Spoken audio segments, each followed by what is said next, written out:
बिस्मिल्लाहिर्रहमानिर्रहीम। अस्सलाम वालेकुम। कैसे हो दोस्तों? मैं उम्मीद करता हूँ कि आप सब खैर आफियत से होंगे। दोस्तों, आज मैं आपको अब्सेस के बारे में इंफॉर्मेशन दूंगा। दोस्तों, अब्सेस क्या होता है और इसमें कौन कौन से साइन और सिम्टम हमको देखने को मिलते हैं और इसकी जो पॉसिबल काजेज होती हैं वो क्या होती हैं। और लास्ट में मैं आपको चंद होम्योपैथिक मेडिसिन और उसका इस्तेमाल बताऊंगा, जो कि अब्सेस के केस में बहुत ही अच्छे तरीके से पेशेंट को जो ना वो क्योर करती है। तो दोस्तों, ये तमाम इन्फॉर्मेशन मैं आपको इस वीडियो में बताऊंगा। तो मेरी आप सबसे गुजारिश है कि इस वीडियो को एंड तक लाजमी देखें। मैं हूं डॉक्टर उमर और आपको अपने चैनल होम्योटेक में खुश आमदीद कहता हूं। दोस्तों, सबसे पहले मैं आपको बताता हूँ कि अब्सेस जो है ना वो क्या होता है। दोस्तों, हमारे जिस्म में मुख्तलिफ जो जरासीम्स, बैक्टीरिया, वायरस जो है ना वो आते रहते हैं। वो नाक के जरिए भी आते हैं जिन्हें हम सांस लेते हैं, मुंह के जरिए भी आते हैं जहाँ से हम जो है ना वो खाना वगैरह खाते हैं, और इवन के हमारे स्किन के जरिए भी जो जरासीम है, वो बैक्टीरिया है, वो हमारे जिस्म के अंदर जो है ना वो आते रहते हैं। दोस्तों, ऐसी सूरत में जब मुख्तलिफ जो बैक्टीरिया या जरासीम है, वायरस है, हमारे जिस्म में जो है ना वो इंटर होते हैं, तो ऐसी सूरत में हमारे जिस्म के अंदर जो है ना वो इन्फेक्शन जो है ना वो काज करते हैं। तो दोस्तों, जब हमारे जिस्म में किसी भी जगह पे इन्फेक्शन काज होता है तो वहां पे एक इन्फ्लेमेशन होती है, और उस जो बैक्टीरिया वायरस है उसको किल करने के लिए जो हमारे जिस्म का इम्यून सिस्टम है, WBC है, वो उस जगह पे ब्लड के जरिए जो है ना वो जाते हैं। दोस्तों, जब हम हमारे जिस्म का इम्यून सिस्टम है वो उस बैक्टीरिया किल करने के लिए जो उस मखसूस जगह पे जहाँ पे इन्फेक्शन हुआ है वहां पे जाते हैं, तो वहां पे जो है ना एक इन्फ्लेमेशन जो है ना वो काज होती है। तो दोस्तों, उस इन्फ्लेमेशन की वजह से जो है ना वहां पे एक डेड सेल जो है ना वो देखने को मिलता है। तो दोस्तों, उस डेड सेल की जो फॉर्मेशन है दरअसल वो एक अब्सेस की जो मेन काज जो है ना वो बन जाती है हमारे जिस्म के अंदर। यानी अगर किसी जिस्म पे किसी बैक्टीरिया या वायरस ने जो है ना वो हमला किया है और उस पेशेंट का जो इम्यून सिस्टम है, WBC है, वो उस इन्फ्लेमेशन को, वायरस को, बैक्टीरिया को किल करने के लिए उस पार्टिकुलर जगह पे जो है ना वो पहुंच जाता है, तो उस पार्टिकुलर जगह पे जो हमारा WBC है उस इन्फेक्शन को किल करने के लिए जो भी वहां पे किल करता है, तो उस दोनों की लड़ाई की सूरत में जो है ना इन्फ्लामेशन काज होती है, और वहां पे इन्फ्लामेशन की वजह से जो है ना एक डेड सेल जो है ना वो बिल्ट होता है, और उस डेड सेल की जो एक हमारे टिश्यू के अंदर जो है ना एक ग्रोथ की सूरत में जो है ना एक पास की फॉर्मेशन देखने को मिलती है। ये हम अमूमन हमारे जिस्म में जो है ना वो बैक्टीरिया की वजह से जो है ना वो देखने को मिलता है। यानी अगर किसी के जिस्म पे बैक्टीरिया ने हमला किया है और बैक्टीरिया की वजह से वहां पे इन्फ्लामेशन जो है ना वो देखने को मिलती है, और उसके बाद WBC वहां पे पहुंच के फाइट करता है, उस बैक्टीरिया को किल करता है, और उसकी किल की सूरत में वहां पे एक इन्फ्लामेशन काज होती है, और उस इन्फ्लामेशन की वजह से वहां पे एक पस की जो है ना वो जो सिचुएशन है वो देखने को मिलती है। तो दोस्तों, ये दरअसल एक मैकेनिज्म होता है हमारे जिस्म के अंदर पस की फॉर्मेशन बनने का। एब्सेस की जो फॉर्मेशन होती है ये इंटरनल भी होती है, ये एक्सटर्नल भी जो है ना वो हो सकती है। यानी ये लिवर में भी एब्सेस की कंडीशन जो है ना वो देखने में आती है, और उसके साथ लंग्स में भी जो एब्सेस की फॉर्मेशन है वो कंडीशन देखने में आती है। और इसके जो साइन और सिम्टम होते हैं वो डिपेंड ऑन जो है ना वो आर्गन होते हैं। यानी अगर किसी को लंग्स में एब्सेस की फॉर्मेशन है तो उसको पेशेंट को चलने वक्त जो है ना एक सांस का सिम्टम जो है ना वो देखने को मिलेगा, चेस्ट पे सफोकेशन होगी और पेशेंट का जो सांस है वो फूला हुआ होगा। और इसके साथ दोस्तों, अगर किसी को लीवर में एब्सेस की फॉर्मेशन है तो लीवर की जो एफिशिएंसी है उसकी लो होगी, और पेशेंट को खाना खाने में जो है ना वो दिक्कत होगी, और हर टाइम जो है अब्डोमेन में गैस जो है ना वो भरी होगी, और उसके साथ पेशेंट की जो है ना एक एनीमिया की कंडीशन जो है ना वो देखने को मिलती है। तो दोस्तों, ये जो एब्सेस की फॉर्मेशन है ये डिपेंड करती है, साइनो सिम्टम डिपेंड ऑन ऑर्गन होती है। यानी ये अगर किसी जगह पे जो एब्सेस की फॉर्मेशन है तो उस अज़ा से रिलेटेड जो जो वर्किंग है तो उसमें एक कमी जो है ना वो देखने को मिलेगी। और दोस्तों, ये अगर एक्सटर्नल है तो यानी किसी के यानी कारपेंटर्स है, फोड़ा है, पिंसी है, तो उस जगह की जो वर्किंग है उसका जो फंक्शन है वो कम होगा। यानी अगर किसी के जिल्द पे जो है ना एक फोड़ा, पिंसी है या कारपेंटर्स बन गया है, तो उसकी जो वहां पे एक गर्माहट होगी और एक रेडनेस होगी, और उसका जो फंक्शन है उसमें कमी जो है ना वो देखने में आएगी। दोस्तों, अब मैं आपको बताता हूँ कि जो अब्सेस है इसकी जो साइन और सिम्टम है वो कौन से हमको देखने को मिलते हैं।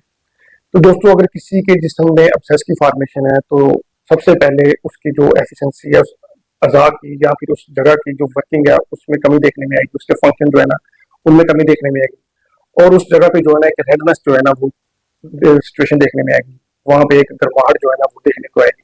दोस्तों, वहां पे एक पेन का सिम्टम जो है ना वो देखने में आएगा, और पेन की जो कंडीशन होती है वो बहुत ही थ्रॉम्बिंग और जो है ना एक अक्यूट कंडीशन जो है ना वो देखने में आएगी, और उसके साथ एक बर्निंग का सेंसेशन जो है ना वो पेशेंट को उस जगह पे खास तौर पे जहाँ पे पस की फॉर्मेशन है वहाँ पे एक सिचुएशन जो है ना देखने में आएगी, और वहाँ पे जो है ना एक सूजन होगी, रेडनेस होगी, और जो उसका जो फंक्शन है उसकी जो एक डेफिशिएंसी है वो देखने में आएगी। यानी ऐसे लोग जिनको अब्सेस की फॉर्मेशन है या फिर इंटरनल है या फिर एक्सटर्नल है, तो अगर तो इंटरनल है तो वहां पे एक उस अज़ा की एफिशिएंसी वर्किंग स्लो जो है ना वो काम करेगा ऑर्गन, और उसके रिलेटेड जो भी फंक्शन है उसमें कमी जो है ना वो पेशेंट को देखने में आएगी।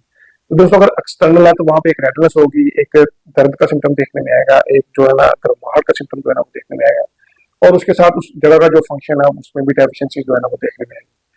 तो दोस्तों ये एब्सेस होता है, ये इसका एक रेशा या एक मवाद का जो है ना वो बन जाना होता है हमारे जिस्म के अंदर या बाहर। तो दोस्तों अब मैं आपको चंद होम्योपैथिक मेडिसिन जो है ना वो बताता हूँ जो कि एब्सेस के केस में बहुत ही अच्छे तरीके से पेशेंट को जो है ना वो क्योर करती है।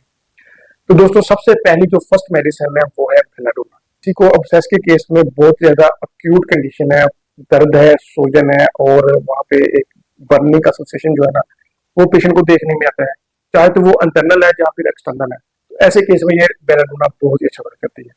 ये अक्यूट केस की बहुत ही अहम रेमेडी है। ये अगर किसी पेशेंट को इंटरनल अब्सेस की फॉर्मेशन देखने में आती हो या फिर एक्सटर्नल अब्सेस की फॉर्मेशन जो है ना वो देखने में आती हो, तो ऐसे केस में ये मेडिसिन बेलाडोना बहुत ही अच्छा वर्क करती है। और उस इस जो मेडिसिन का जो सिम्टम है वहाँ पे एक रेडनेस होगी, एक पेन होगी, और उसमें एक स्वेलिंग का सिम्टम जो है ना वो देखने में आता है। तो अगर किसी को अब्सेस की फॉर्मेशन के साथ इस तरह के सिम्टम है तो वहाँ पे ये मेडिसिन जो है ना बहुत ही अच्छा वर्क करती है। और दोस्तों इसकी जो सेकंड मेडिसिन है वो है हेपर सल्फर। इन दोस्तों ये अब्सेस के केस में बहुत ही अच्छा वर्क करती है, चाहे तो वो इंटरनल अब्सेस के केस में हो या फिर एक्सटर्नल अब्सेस के केस में हो। यानी ये अब्सेस को ड्रेन करने में और कलेक्ट करने में ये मेडिसिन बहुत ही अच्छा वर्क करती है। यानी ऐसे पेशेंट जिनको अब्सेस की फॉर्मेशन हो गई हो और उनकी जो पस है वो अभी तक कलेक्ट नहीं हुई हो, तो ये अब्सेस को कलेक्ट करने के लिए और उस मवाद को बाहर निकालने के लिए ये मेडिसिन बहुत अच्छा वर्क करती है। यानी ये ऐसे केस में जहाँ पे कार्बेंटल्स बन गए हैं लेकिन उनका अभी तक जो है ना वो आगे से मुंह नहीं बना हो, जहाँ से वो मवाद जो ना बाहर निकलना हो, तो ये ऐसे केस में ये उस कार्बेंटल्स या बॉयल्स के जो मुंह को बनाने के लिए ये मेडिसिन बहुत अच्छा वर्क करती है। दोस्तों इसकी जो थर्ड मेडिसिन है वो है मर्कसा। दोस्तों जो मर्कसाल मेडिसिन है ये इंटरनल जो होती है हमारे जिस्म के अंदर अब्सेस की फॉर्मेशन ऐसे केस में बहुत ही अच्छा वर्क करती है। यानी ये जो म्यूकस मेम्ब्रेन होती है हमारे जिस्म के अंदर या फिर हमारे जो ऑर्गन्स होते हैं उनकी जो एक अंदर म्यूकस मेम्ब्रेन होती है, एक उनको जो प्रोटेक्ट करती है बैक्टीरिया से, वायरस से, जरासीम से, अगर उसमें इन्फ्लामेशन होगी हो और उस इन्फ्लामेशन की वजह से वहां पे अब्सेस की फॉर्मेशन होगी हो, तो उस अज़ा की जो लॉस ऑफ फंक्शन को इम्प्रूव करने के लिए ये मेडिसिन बहुत ही अच्छा वर्क करती है मर्कसान। यानी ये जो म्यूकस मेम्ब्रेन होती है जो कि एक सलाइवा प्रोड्यूस करती है, जो कि सलाइवा होता है जो मुख्तलिफ बैक्टीरिया को, जरासीम को या फिर वायरस को किल करता है और अज़ा की प्रोटेक्शन करता है, तो उसको ये जो बैक्टीरिया वायरस को किल करने के लिए म्यूकस मेम्ब्रेन की जो है ना एक हिफाजत के लिए ये मेडिसिन बहुत ही अच्छा वर्क करती है। दोस्तों इसकी जो नेक्स्ट मेडिसिन है वो है सलेशिया। इन दोस्तों ऐसे केस में ये मेडिसिन बहुत ही अच्छा वर्क करती है, खास तौर पे ये एक्सटर्नल बॉयल के केस में या फिर एक्सटर्नल अब्सेस के केस में बहुत ही अच्छा वर्क करती है। यानी ऐसे पेशेंट जिनको बॉयल्स, कार्बेंटल्स जो है ना वो बन गए हो और पस जो है ना वो निकालनी हो, तो पस को निकालने के लिए ये मेडिसिन, ट्रेन करने के लिए ये मेडिसिन बहुत अच्छा वर्क करती है। दोस्तों ये जो सलेशिया मेडिसिन होती है इसको कभी भी आप इंटरनल पस के केस में इस्तेमाल ना करें, क्योंकि इसका काम होता है पस को जो है ना वो बाहर निकालना। तो जब आप इंटरनल केस में जो सलेशिया इसका इस्तेमाल करेंगे तो जो पस है वो ड्रेन्ड हो जाएगी, लेकिन वो उसका मवाद जो है ना वो सारे जिस्म में फैलने का खदशा होता है।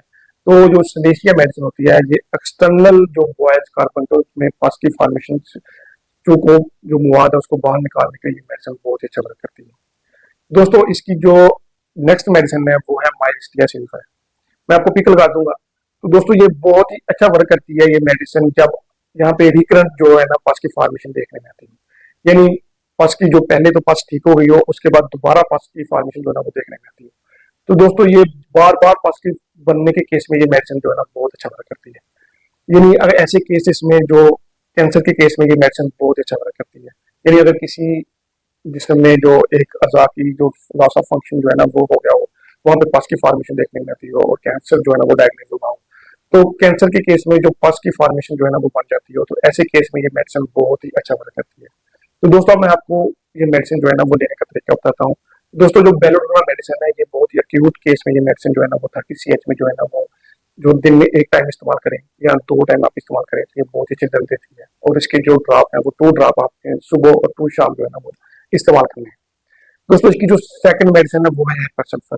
दोस्तों अगर किसी का मवाद जो है ना वो निकल नहीं रहा हो, उसकी कलेक्शन जो है ना वो हो ना रही हो, तो वो जो कार्बन पॉइंट जो है ना वो हार्ड हो, तो ऐसे केस में जो पास को कलेक्ट करने के लिए ये मेडिसिन बहुत ही अच्छा काम करती है। तो इसको भी आप जो है ना वो 200 CH में जो है ना वो सुबह शाम जो है ना वो 2 ड्रॉप जो है ना वो इस्तेमाल करें, तो ये बहुत ही अच्छी रिजल्ट देती है। दोस्तों इसकी जो थर्ड मेडिसिन है वो है मर्कसा। इन दोस्तों ये मर्कसा जो मेडिसिन है इसे 30 CH में जो सुबह दोपहर और शाम जो है ना वो इस्तेमाल करें, 2 ड्रॉप्स। अगर किसी की म्यूकस मेम्ब्रेन इन्फ्लामेशन हो गई है और म्यूकस मेम्ब्रेन इन्फ्लामेशन की वजह से जो है ना उसकी अज़ा की जो फंक्शनिंग है उसमें कमी वाक़ हो गई हो और उसकी वजह से जो है ना पेशेंट को मुख्तलिफ किस्म के जो सिम्टम है देखने को मिलते हैं। और दोस्तों उसके बाद जो नेक्स्ट मेडिसिन है वो है सलेशिया। दोस्तों जो सलेशिया मेडिसिन है इसे 30 CH में जो है ना वो आप दिन में एक टाइम इस्तेमाल करें, तो ये पस को बहुत ही अच्छे तरीके से जो है ना वो ड्रेन करेगी। तो ये खास तौर पे एक्सटर्नल जो है ना पस की फॉर्मेशन के लिए बहुत ही अच्छा मदद करती है। और दोस्तों जो लास्ट मेडिसिन है वो है माइस्टिया शरीफा है, इसे भी आपने 30 CH में जो है ना वो इस्तेमाल करना है। अगर किसी को पस की फॉर्मेशन बार बार बन रही हो, रिकरेंट जो है ना वो बन रही हो और उस वजह से जो पेशेंट है उसको जो उस अज़ा में जो वर्किंग है वो लो हो गई हो, तो ऐसे केस में ये मेडिसिन 30 CH में आप इस्तेमाल करें तो ये बहुत ही अच्छे से। दोस्तों मैं उम्मीद करता हूँ कि आपको ये वीडियो पसंद आई होगी। दोस्तों आपसे गुजारिश है कि वीडियो को लाइक करें, शेयर करें और बेल आइकन लाजमी दबाएं ताकि आप इन नई आने वाली वीडियो के बारे में अपडेट कर सकें। दोस्तों मैं ऐसे ही रोज होम्योपैथी नॉलेज वीडियो जो है ना वो अपलोड करता रहता हूँ, तो इसके लिए आपको मेरे चैनल को सब्सक्राइब करना लाजमी। थैंक यू, अल्लाह हाफिज़।